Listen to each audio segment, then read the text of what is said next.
Now, when you look at the scriptures, it would be right to say that Valmiki's Ramayana touches more than just the Indian heart.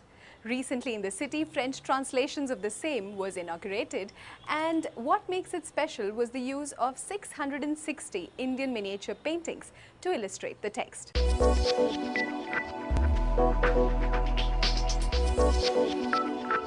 In an intimate gathering at the residence of France in Delhi, Ramayana de Valmiki was released by His Royal Highness Shriji Arvind Singh, Mewar of Udaipur, and Dr. Karan Singh, MP and President of the ICCR.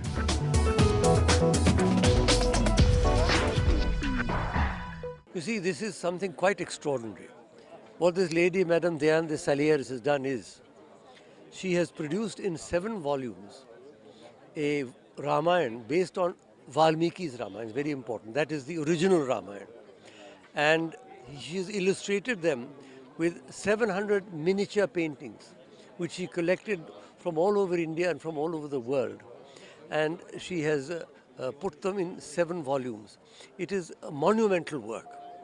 And I think that we owe her a debt of gratitude for having done this. We are now waiting for the English edition, which I'm told will be out within the next year. Ramayana de Valmiki is a compilation of 7 volumes, each dedicated to one kand or phase of Rama's life. From 5,000 miniatures identified over a period of 10 years, 660 were used to illustrate these texts.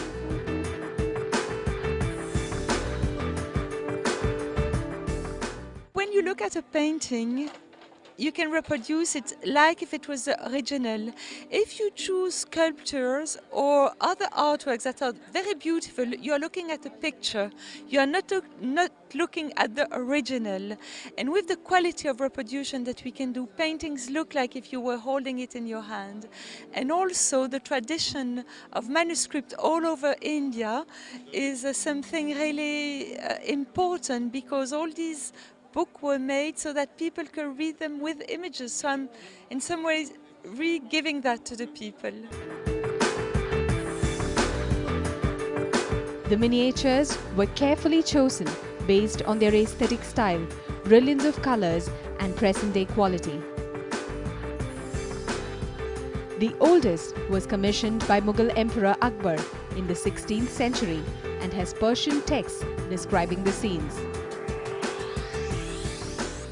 I've been following Diane's work quite closely because she came to the Jaipur Literature Festival last year and presented her work there. So we had many conversations before that. And I don't know whether to wonder and admire the stunning visuals or the deep scholarship. And these two together are something so exhilarating to see somebody bring in this level of dedication to Indian myth. And as somebody who's worked a lot on Indian myth myself, I've written books in the Mahabharata, I've done In Search of Sita. The resources she has put into this, the people she has brought together, and the sheer dedication, I think all Indians should be very grateful to her for what she's done. And I look forward to seeing the book in English soon.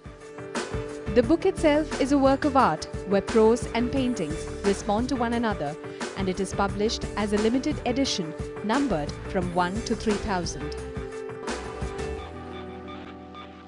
The English translations will be out next year. The price point might be a little steep, but then it is correct to say that art is priceless, and this is definitely a collector's edition.